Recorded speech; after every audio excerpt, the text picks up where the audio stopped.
What file type should I use for my website's images? So when you're saving images for your website, you need to decide what file type you're going to use. Are you going to save that as a JPEG, a PNG, something else? When you're deciding what file type to use, there are big implications here. And broadly speaking, those implications come down to two main questions. What's the image quality, and what are the implications for website speed? So in terms of image quality, different file types are going to result in better quality or lower quality images.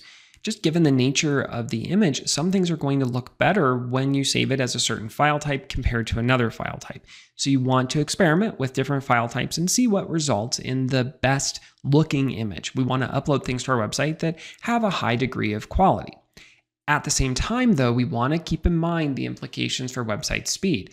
Something may have a high quality, but that might be a really large file size, which is going to take forever to load. And if we were to upload that really high quality image with that really large file size to our website, it would result in very slow speeds, and that would worsen the overall user experience, as well as worsening core web vitals and potentially harming our SEO performance. So we want to strike a balance between images that look really good, but also are saved at a small enough file size that they'll load quickly on our website. And we want to pick from the different file types available to find which one is going to help us strike that balance. And this is going to change based on each particular image on your website, because each image is slightly different with what it contains in it. So let's talk about the different file types we have available. The most popular type of file out on the web are PNG files. PNG files are used in lots of different cases, and a PNG file results in a really high quality. And that's because PNG files are what's known as lossless. They do not lose any information when you save a PNG file. This makes them a great choice for images that include text. With an image that includes text, like an infographic, you don't want to lose any of that information in that image. You don't want any distortion in the image, because any distortion would distort that text and make it really hard to read the text contained in that image. So PNGs result in really crisp, really clear, really easy to read images, and that can make it a great choice for many different types of images that are out on the web. The problem is PNG files are very big, and PNG files can be one of the reasons why websites tend to load pretty slowly.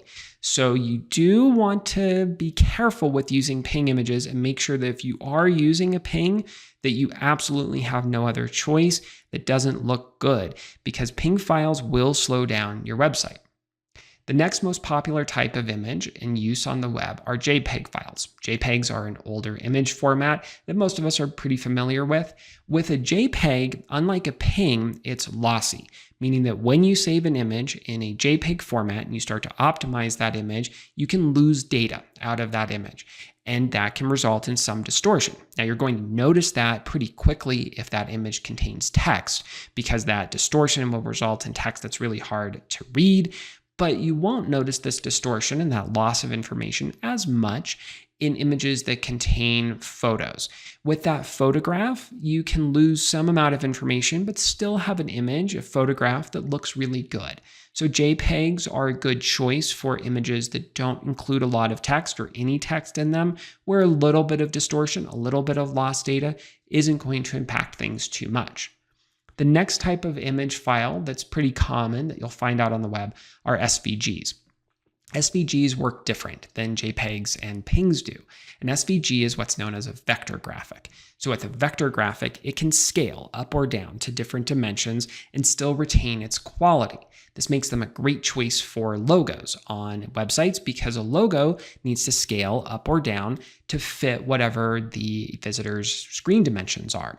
So if a visitor comes to your website on a mobile device or comes to your website on a desktop device, they're going to have a different screen size, and that logo or that image is going to be presented at different dimensions as a result. So an SVG is able to scale up or down with that responsive design more easily while retaining its quality. SVGs can be a bit bigger, so you want to be careful with using them. So you want to use an SVG for things like a logo, where you absolutely need that ability to scale the image up or down. You also see SVG used sometimes on things like graphs or tables that are presented in an image.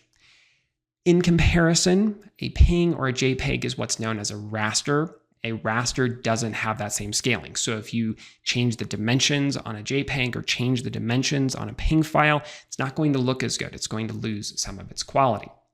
We also have GIF or GIF files that you can use for images. These tend to be a good choice for animations, though increasingly you can actually have better speeds by saving that as a highly optimized video file instead of a GIF or GIF file. There are other formats as well that use animations that are going to be smaller than GIF or GIF files too, like WebP. A WebP is a newer type of file format that's been introduced over the last several years and has growing adoption. It's now supported by all major browsers. Google also will support this when they're crawling the web and looking for images on your website. So a WebP file is a new file type that's specifically designed for the web, and it's specifically designed to load the file at a really small size while retaining a high degree of quality. An even newer file type that's available are AVIF files. AVIF files are like WebPs designed for the web and designed specifically to load the image at a really small file size while retaining a really high image quality. So you may want to experiment with WebP and AVIF files to see if they can work for the images on your website.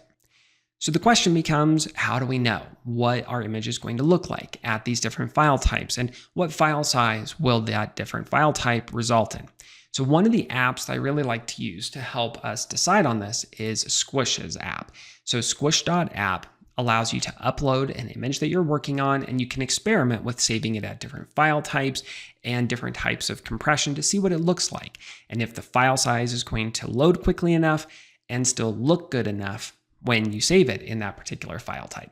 So you can either upload your own image or you can pick one of theirs to experiment with. So for example, I'll go ahead and pick this image to experiment with. On the left side, we have the original image. So this original image, in this case, is a JPEG, and it's 2.79 meg. That's way too big of a file and not something you want to upload to a website because that would take way too long to load. But we can see that this is a really high quality image. There's a lot of detail. It's really crisp. It's really clear. Over on the right side, we can start to optimize this image and change things about it to see what the image looks like. And then we can also see the image file size down here as well. So we can see what that's going to look like and what the speed implications of that are going to be. So over here, by default, they've selected WebP, and we can see that by choosing WebP, that saves this at a 704K file, and that's a 75% reduction from the original. So 704K compared to 2.79 meg, clearly 704K is going to load a lot faster on our website. 704K is still a really large file though, and still could take some time to load, especially on slower connections. So you may want to adjust the size or dimensions of the image as well. If you toggle that on, you can change the width and the height, and I'll let you experiment with that on Squish's app as well if you would like to. The other thing we can choose down here, along with choosing the file type, is we can change some of the settings about this file type. So for example, the WebP by default is saved at a quality of 75, but we can try changing this down and see if the image still looks good enough at a lower quality size and what the implications would be for the image's file size. In this case, by reducing the quality down to 19, we got the image file size down to 224, so this is going to load faster. But you can see that this image has a clear image quality distortion at this point, so that quality is way too low. So we can bring that up and see if that results in a better quality image that we could live with and what the implications would be for the file size. So something like 55 might have an acceptable loss of quality and a good balance between that and the file size on here. Along with WebP, we can also choose AVIF files. So for example, under AVIF files, we can see what the image file size is going to be. An AVIF file at a 50 quality results in a 276K file. That's a 90% reduction from our original. That's a really big savings, even better than WebP. And we can see that the image quality is pretty good at that file size. Just for sake of comparison, I'll also show you what a ping looks like on here. So by saving this image as a ping instead of a WebP or an AVIF file or a JPEG, we can see that this is a 460% increase over our original. So our original was a JPEG at 2.79 meg. Over here, our ping is 15.6 meg, and it looks really good. You can't really tell a difference between the JPEG or the ping as you move the slider back and forth. But obviously, we wouldn't want to save this as a ping file. That gets to what I was saying about ping files looking really good, but having a really high file size that may make ping not a great option for most of your images. So I highly suggest you use Squish or something like it to help you strike that balance between image quality and speed. If you need help optimizing your website's images, deciding what file type to use, or other aspects of improving your website's speed, please let me know. You can email me at matthew@elementive.com. If you liked this video and would like to see more like it from Elementive, please subscribe. Thank you for watching.